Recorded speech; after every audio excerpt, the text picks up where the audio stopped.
سلام، امین هستم از تورنتو کانادا. چند روز پیش اداره مهاجرت کانادا اومد یه خبری رو بیرون داد، اینکه تمام افرادی که داخل کانادا هستن میتونن امیدوار باشن که پیار خودشون رو بگیرن. با من همراه باشید تا جزئیات اینو بررسی کنیم.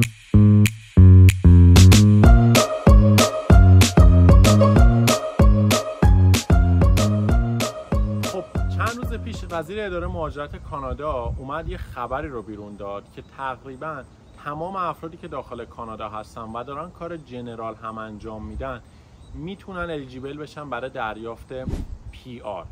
این موضوع قبلا برای تیرهای 0 و 1 و 2 و 3 که تقریبا شغلای تخصصی هستش قابل انجام بود و تو فیلد کانادین اکسپریانس کلاس میتونستید ازش استفاده بکنید و برای PR اقدام بکنید. اما یه نگرانی هایی که در مورد تمپراری ویزاها بود و قبلا هم تو ویدیوهای قبلی گفتم، این درصدش خیلی زیاد شده بود نسبت به پرمننت رزیدنت ها، باعث شده که بیان این موضوع رو بذارن که تمام افرادی که داخل کانادا هستن و دارن کار جنرال هم انجام بدن امید داشته باشن که بتونن PR بگیرن.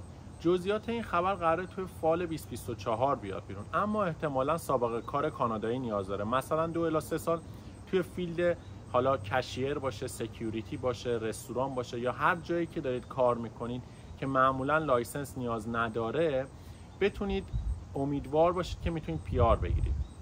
این نکته برای ماهای ایرانی که 3 ساله ورک پرمیت بهمون میدادن به خاطر شرایطی که بود خیلی امیدوار کننده است. تمام افرادی که از طریق توریستی اومدن و داخل کانادا هستن و دارن یک کار جنرالی انجام میدن امید داشته باشن که توی آینده نزدیک بتونن PR بگیرن. و اگه قصد مهاجرت دارید بهتره تا قبل فوریه 2026 بیاید، فوریه 2025 بیاید داخل کانادا که بتونید از این موضوع استفاده کنید و یه 3 ساله ورک پرمیت بگیرید. یه فرصت خیلی خوبیه برای ماهای ایرانیایی که داخل کانادا هستیم که امید داشته باشیم در آینده نزدیک بتونیم PR خودمون رو از این طریق بگیریم. اما امروز اداره مهاجرت کانادا اومد یه صحبتی رو کرد و آقای مارک میلر گفتش که مسیر مهاجرتی کانادا طی این چند سال اشتباه بوده و ما مسیو ایمیگریشن رو داشتیم که باعث شده روی قیمت خونه و مسکن برای اجاره و خریدش اثر بذاره و این موضوع باعث شده که نگرانی خیلی زیادی برای کسایی که داخل کانادا هستن به وجود بیاره و قراره به مرور مسیرهای مهاجرتی به کانادا رو کمتر بکنن و سخت‌ترش بکنن، همونطوری که قبلا چند وقت پیش اومدن سلف ایمپلوی برای ورزشکارا و هنرمندا رو 1-2 سال استاپش کردن و استارتاپ ویزا رو هم خیلی محدودش کردن. احتمالاً تو مسیرهای دیگه هم این اثرها رو بذارن. مثلا یادم توی مهاجرت تحصیلی هم اومدن ورک پرمیت و کالج رو بعد از تحصیل کم کردن و برای لیسانس و کالج اجازه نمیدن که با پارتنر یا همسر خودتون وارد بشید و تقریبا ویزاهایی که به این دو مقطع تحصیلی میدادن رو نصف کردن.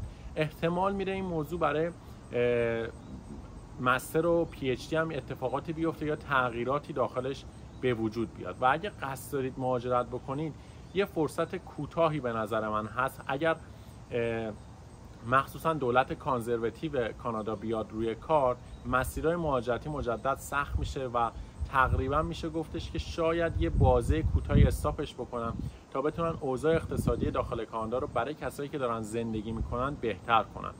این موضوع برای آمریکای شمالی کلا داره اتفاق میفته. اگر توی آمریکا هم ترامپ بیاد روی کار، مسیرهای مهاجرتی برای آمریکا برای ماهای ایرانی هم خیلی سخت میشه.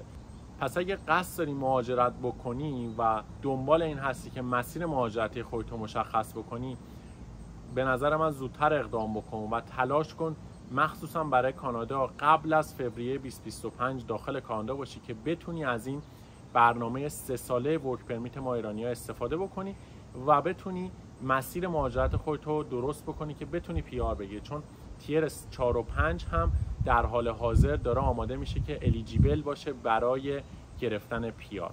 امیدوارم از این ویدیو لذت برده باشید. اگر دوست داشتید دیسکریپشن رو بخونید، اونجا لینک خبر و لینک تیرهای شغلی رو گذاشتم که بتونید برید بررسی کنید ببینید آیا کاری که دارید انجام میدید جزو تیرهای اون استانی که هستید هستش یا نه. مرسی که من تماشا کردید.